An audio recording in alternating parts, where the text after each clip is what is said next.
नमस्कार दोस्तों, स्वागत है आपका अपने चैनल द हिंदी क्लासेस में। तो हम आज एक बहुत ही सुंदर कहानी जिसका नाम है बाज और सांप, कक्षा 8 वसंत भाग 3 चैप्टर नंबर 13 के बारे में डिस्कस करेंगे। ये एक प्रेरणादायक कहानी है। जो इसके कहानीकार है उनका नाम है निर्मल वर्मा जी। इस कहानी के दो पात्र के माध्यम से निर्मल वर्मा जी हमें यह संदेश देना चाहते हैं कि बिना हिम्मत हारे और बिना रुके जीवन की कठिन से कठिन परिस्थितियों का सामना डटकर करना चाहिए। और ये कहानी के दो पात्र कौन कौन है, जैसा कि आपको चैप्टर के नाम से मालूम पड़ रहा है। एक है बाज और दूसरा है सांप। तो जीवन में कठिन से कठिन परिस्थितियों का सामना डटकर करना चाहिए, क्योंकि साहसी व बहादुर लोगों को दुनिया जीते जी तो सलाम करती है और मरने के बाद भी सलाम करती है।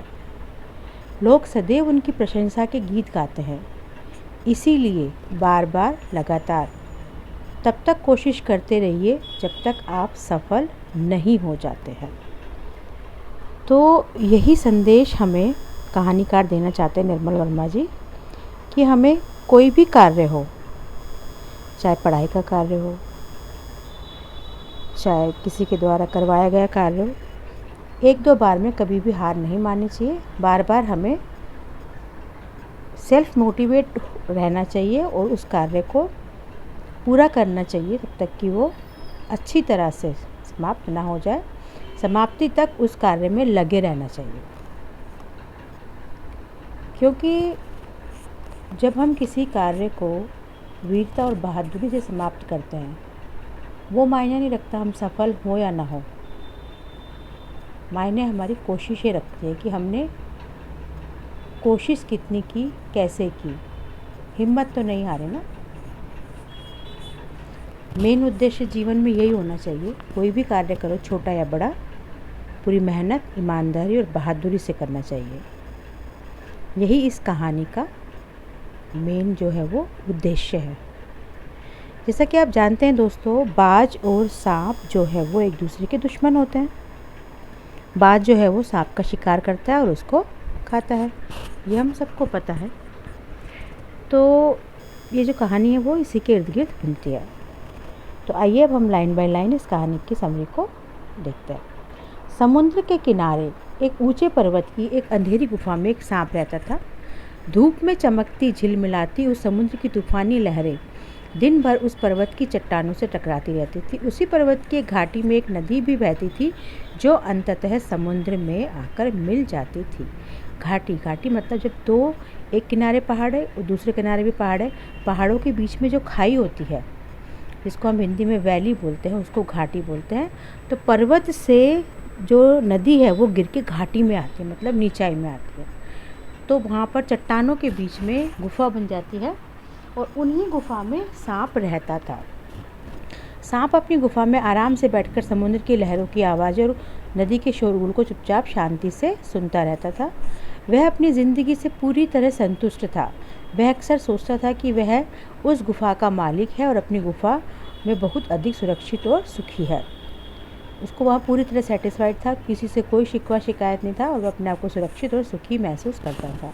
लेकिन एक दिन अचानक एक बाज घायल अवस्था में उसकी गुफा में गिर पड़ा, जिससे उसकी ज़िंदगी को कुछ क्षण के लिए बदल दिया। पहले तो वो सांप अपनी गुफा में बाज को देखकर डर गया, लेकिन जब उसे लगा कि बाज मरणासन अवस्था में है तो वह धीरे धीरे सरकते हुए उसके पास गया, क्योंकि उसको लगा ये तो बाज है, मेरा शिकार कर लेगा, मुझे खा जाएगा। तो वो उसको देख के घबरा गया। लेकिन जब उसने देखा इसके तो खून लगा हुआ है, पंख टूटे हुए हैं, घायल अवस्था में है, तो ये मुझे क्या खाएगा, ये तो खुद ही मरने वाला हो रहा है। तो उसकी इस अवस्था को देख करके फिर वो उसके पास गया। पास जाने पर बाज ने सांप को बताया कि उसका जीवन अब समाप्त होने वाला है, लेकिन उसे मरने का कोई दुख नहीं है, क्योंकि उसने अपने जीवन में हर पल को भरपूर जिया है। तभी तो कहते हैं जब तक जीवन है तब तक सांस है, तब तक ही वह पल हमारा है। तो हमें जीवन के हर पल को, हर क्षण को, हर उत्सव को पूरी तरह से आनंदित होकर जीना चाहिए, ताकि हम जब मरणासन अवस्था में हो या जब हमारे हाथ पैर काम करना बंद कर दें तो हमें किसी चीज़ का जीवन में अफसोस ना रहे कि हम शायद ये कर लेते या हम शायद वो कर लेते। तो दूर दूर तक खूब लंबी उड़ानें भरी हैं। स्वतंत्रतापूर्वक आकाश की असीम ऊंचाइयों को अपने पंखों से छुआ है। तो बाज ये कहता है कि मुझे अपने जीवन से कोई तकलीफ़ नहीं है, मैंने अपने जीवन में सब कुछ किया है जो मैं करना चाहता था, स्वतंत्रतापूर्वक जिया भी हूँ, ऊपर आकाश को भी छुआ है, खूब लंबी लंबी उड़ानें भी भरी हैं, तो मुझे कोई अफसोस नहीं है अगर मर भी गया तो। बाज की साहसिक बातें सुनकर सांप बाज से कहता है कि आसमान की ऊंचाइयों में क्या रखा है, वह तो ज़मीन में रहते हुए भी सुरक्षित है, प्रसन्न है, वह सुखी है और अपने इस गुफा में बेहद खुश है। बाज ने गुफा के अंदर चारों ओर एक नज़र दौड़ाई और गुफा से आने वाली दुर्गंध को महसूस किया जो उसे बिल्कुल पसंद नहीं आई।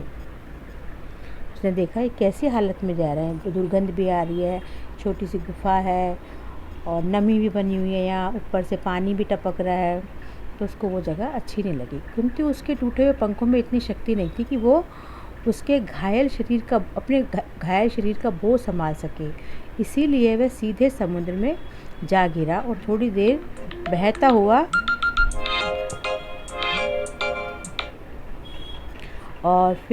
हुआ समुद्र में पहुंच गया। और ऐसा करने के लिए उसे किसने प्रेरित किया? सांप ने प्रेरित किया। सांप ने बोला कि तुम्हें अगर इतना ही अच्छा लग रहा है, तो अगर तुम्हें इतना ही वो हो रहा है कि मुझे यहाँ से चले जाना चाहिए, तो तुम जाओ ना, जाके वहाँ से जो समुद्र है, चट्टान है, वहाँ से कूद जाओ, तो हो सकता है तुम्हारे पंखों में जान आ जाए और तुम वापस से उड़ने लगो। तो वो गया, उसने कोशिश की रेंगता हुआ चट्टान पर, लेकिन उसके पंखों में जान नहीं थी और वो निढाल होकर के पानी के अंदर गिर गया। तो गिरा और थोड़ी देर बहता हुआ समुद्र की लहरों से गायब हो गया।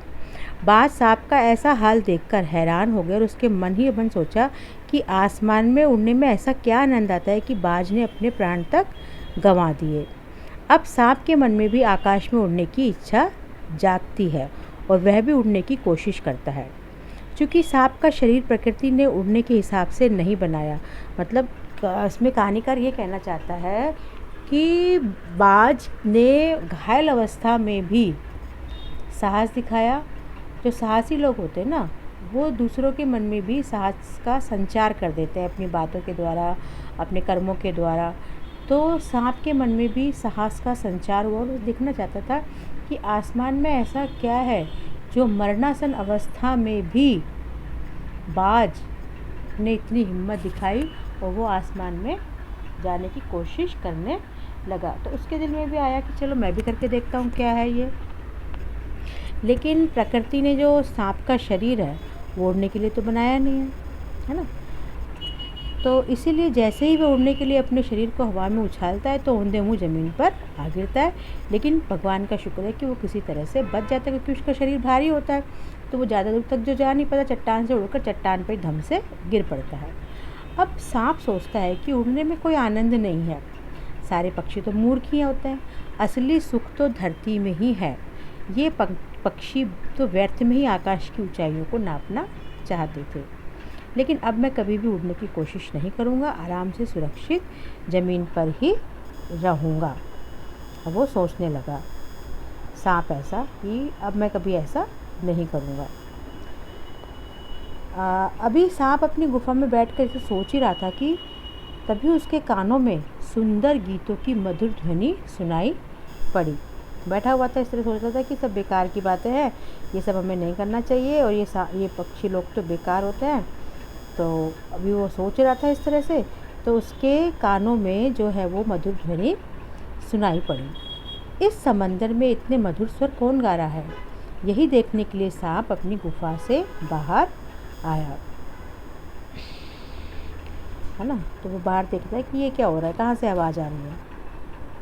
तो उसने देखा कि समुद्र की लहरें उस बाज की प्रशंसा में मधुर गीत गा रही थी, जिसने बिना हार माने, बिना हिम्मत गंवाए आकाश में उड़ने की चाहत में अपने प्राणों की बाजी लगा दी।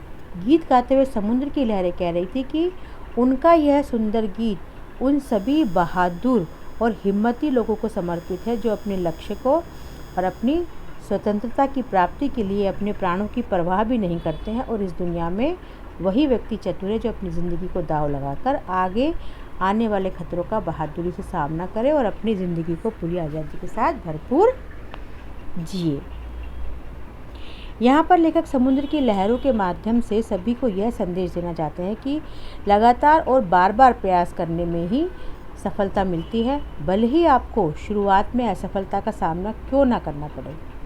शुरुआत जब हम किसी भी कार्य की शुरुआत करते हैं तो ज़रूरी नहीं है कि हमें पहले अटेम्प्ट में सफलता मिले, असफलता का सामना करना पड़ेगा। ज़िंदगी है सफलता असफलता एक ही सिक्के के दो पहलू, कभी सफलता कभी असफलता, लेकिन फिर भी आपको बार बार प्रयास करते रहना चाहिए। कब तक? जब तक कि आपकी लक्ष्य प्राप्ति नहीं कर लेते हैं। उसके बाद समुद्र की लहरें बात से कहती हैं कि ओ निडर बाज, शत्रुओं से लड़ते हुए तुमने अपना कीमती रक्त बहाया, पर वह समय दूर नहीं जब तुम्हारे खून की एक एक बूंद जिंदगी के अंधेरे में प्रकाश फैलाएगी और साहसी व बहादुर लोगों के दिलों में स्वतंत्रता प्राप्ति का जज्बा पैदा करेंगी। बाज, तुम मरकर भी अमर हो, और जब भी इस दुनिया में वीरता के गीत गाए जाएंगे तुम्हारा नाम उन गीतों में श्रद्धा के साथ लिया जाएगा। और अंत में लहरें कहती है कि हमारा गीत जिंदगी के उन दीवानों के लिए है जो मृत्यु से नहीं डरते। बाज की बहादुरी व कुर्बानी के आगे समुद्र की लहरें भी नतमस्तक थी। लेखक की ये पंक्तियाँ स्वतंत्रता प्राप्ति के लिए लोगों के दिलों में प्रेम व साहस पैदा करती हैं। तो दोस्तों, ये हमने पढ़ा या डिस्कस किया बाज और सांप।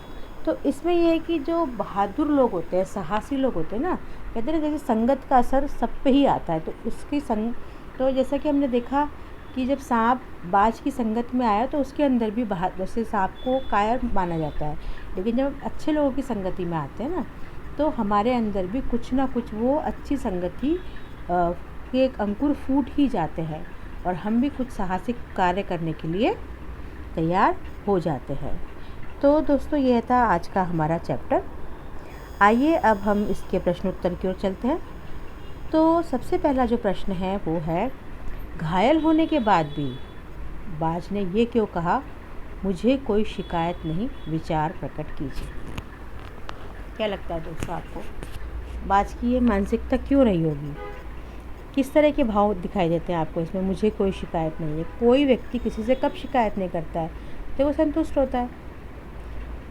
अगर वो अंदर से सेटिस्फाइड है तो वो कभी शिकायत नहीं करेगा कि मुझे शायद ऐसा क्यों हुआ, वैसा क्यों हुआ। और संतुष्ट कब होगा व्यक्ति? जब व्यक्ति अपने हिसाब से अपने जीवन को चलाता है, जो वह चाहता है वो कर लेता है, अपने साहस के बल पे, अपने मेहनत के बल पे, है ना। तो उस समय व्यक्ति के मन में कोई शिकायत नहीं होती है। तो इसीलिए बाज ने भी ऐसा कहा था, क्योंकि बाज ने अपना पूरा जीवन पूरी स्वतंत्रता के साथ जिया था। सबसे पहला पॉइंट ये हो गया। उसके जीवन के हर पल का आनंद उठाया और हर सुख को भोगा था। अपने साहस और हिम्मत से उसने आसमान की असीम ऊंचाइयों को नाप दिया और मृत्यु के भय से डरे बिना हर खतरे का सामना किया था। इसीलिए मृत्यु को निकट देख उसे अपने आप से कोई शिकायत नहीं थी, क्योंकि उसकी कोई इच्छा अधूरी नहीं रह गई थी। उसने अपनी सारी इच्छाएं पूरी कर ली थी। जब इंसान की या बाज की या किसी की भी सब इच्छाएं पूरी हो जाती है ना, तो वो संतुष्टि आ जाती है उसके अंदर, फिर उसको किसी से कोई शिकायत नहीं रहती है। तो दोस्तों, अब हमारा प्रश्न नंबर 2 है कि बाज जिंदगी भर आकाश में ही उड़ता रहा, फिर घायल होने के बाद भी वह उड़ना क्यों चाहता था? संतुष्ट था, कोई शिकायत नहीं थी, फिर भी वो आखिरी बार क्यों उड़ना चाहता था? क्या लगता है दोस्तों आपको? बताइए कमेंट बॉक्स में आकर के, क्या राय है आपकी इस बारे में। तो जहाँ तक मुझे लगता है तो ऐसा लगता है कि बाज जो है वो बहुत साहसी प्रवृत्ति का था और उसे खतरों से खेलने में मज़ा आता था। उसने आसमान की असीम ऊंचाइयों में स्वच्छंदता पूर्वक उड़ने का आनंद प्राप्त किया था। इसीलिए वह अपना अंतिम समय उस गुफा के दुर्गंध भरे वातावरण में नहीं बिताना चाहता था। वो नहीं चाहता था कि वह कायरों की तरह मरे वहाँ गुफा में। और मरने से पहले एक बार फिर आसमान में उड़कर उस असीम सुख को प्राप्त कर लेना चाहता था जो उसे आसमान की ऊंचाइयों में उड़ने से मिलती थी। इसीलिए वह उड़ना चाहता था। बाकी आप लोगों की क्या राय है कमेंट बॉक्स में आके बताइए मुझे, आप क्या सोचते हैं इस बारे में, है ना। अब हम चलते हैं प्रश्न नंबर 3 की ओर। प्रश्न नंबर 3 है हमारा कि सांप उड़ने की इच्छा को मूर्खतापूर्ण मानता था। फिर उसने उड़ने की कोशिश क्यों की। सांप, जैसा कि हमने देखा, सांप कह रहा था कि मैं तो अपनी गुफा में संतुष्ट हूँ, सुरक्षित हूँ, सुखी हूँ। फिर उसने ऐसा साहस क्यों दिखाया, है ना। तो सांप की तो पहले ये मानसिकता थी कि सारे पक्षी मूर्ख होते हैं जो आसमान में उड़ने के लिए लालायित रहते हैं। लेकिन जब उसने देखा कि बाज जो है वो घायल अवस्था में भी, मरणासन अवस्था में भी आसमान में उड़ना चाहता है, अपनी जान गंवा के भी आसमान में उड़ना चाहता है। क्या है ऐसा आसमान में? उसके साहस को देख करके, उसके तड़फ को देख करके, उसकी जो छटप थी, जो छटपटाहट थी आसमान को में जाने की, उस खुशी को पाने के लिए, और उसने उस प्राण तक गंवा दिए। उसको पता था मैं नहीं उड़ पाऊँगा, लेकिन फिर भी उसने कोशिश की और मर गया, वो प्राण गंवा दिए पानी में, पानी की लहरों के साथ वो बह गया। तो उसकी इस स्थिति को देख करके सांप ने सोचा होगा कि ऐसा क्या है आसमान में, ज़रा मैं भी तो जाके देखूं। तो उसके दिल में भी ये अरमान जागे होंगे और उसको ये बेचैनी हो गई होगी। यह बात उसे बेचैन कर रही थी। उसकी समझ में नहीं आ रहा था कि आखिर आकाश में उड़ने से क्या खुशी मिलती है, और वह ये इस रहस्य को जानना चाहता था। इसीलिए उसने आकाश में उड़ने का फैसला किया होगा, है ना। बाकी आप क्या सोचते हैं बताइए मुझे। अब है प्रश्न नंबर 4 कि बाज के लिए लहरों ने गीत क्यों गाया। जैसा कि हमने पढ़ा था, जब वो बाज मर गया, सांप अपनी गुफा में जाके बैठ गया था, तो थोड़ी देर बाद सांप को गुनगुनाने की आवाज़ सुनाई दी। कौन गुनगुना रहा था? वो लहरें गुनगुना रही थी। तो क्यों गुनगुना रही थी लहरें? तो बाज वाकई में अदम्य साहसी था। घायल होने के बाद भी उसने हिम्मत नहीं हारी। उसने जीवन के अंतिम समय में भी अपनी इच्छा पूर्ति के लिए अपने प्राणों की बाजी लगाकर स्वच्छंद पूर्वक आकाश में उड़ने का एक अंतिम प्रयास किया। उसने हिम्मत दिखाई। तो उसकी इस हिम्मत व बहादुरी और साहस की को देख करके लहरों ने उसकी प्रशंसा के गीत गाए थे, क्योंकि वह उसकी लहरें भी उसकी हिम्मत को देख रही थी। तो यही बात है ना कि अगर कोई व्यक्ति होता है, संदर्भ में देखें हम व्यक्ति के संदर्भ में, कोई इंसान होता है, वीर गति को प्राप्त करता है, तो सदियों उसकी वीरता के चर्चे होते हैं। ऐसे ही लहरें जो है वो उस बाज की वीरता के चर्चे कर रही थी। अब चलते हैं हम प्रश्न नंबर 5 की ओर। घायल बाज को देखकर सांप खुश क्यों हो गया, है ना। जनरली हम देखते हैं कि सांप और बाज की लड़ाई रहती है, तो सांप का तो खुश होने का मतलब ही नहीं है बाज को देखकर। फिर क्यों खुश हो गया? जैसा कि हमने अभी पहाड़ ऊपर डिस्कस किया था, सांप बहुत कायर था। वह सोचता था कि वह अपनी गुफा में बिल्कुल सुरक्षित व सुखी है। लेकिन जब अचानक उसकी गुफा के पास एक घायल बाज आ गिरा तो वह काफ़ी भयभीत हो गया और उसे अपनी सुरक्षा की चिंता सताने लगी।